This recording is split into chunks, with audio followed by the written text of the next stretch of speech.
মাছ কিন্তু পাওয়া যাইতেছে। হ্যাঁ হ্যাঁ নামিস না আব্দুল্লাহ, তুই নামিস না।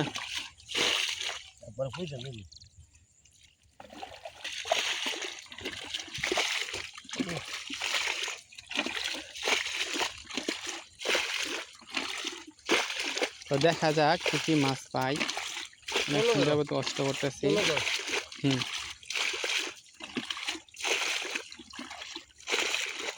তো এই যে টোনের মধ্যে দেখেন কি পরিমাণ মাছ জমছে। হ্যাঁ, তো এইগুলো হইতেছে একদম দেশি মাছ। দেখছেন টোনের মধ্যে কি পরিমাণ মাছ জমছে।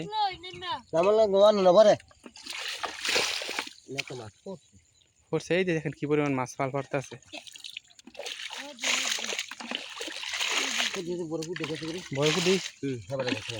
অনেক গুড়া মাছ তো মনে করেন।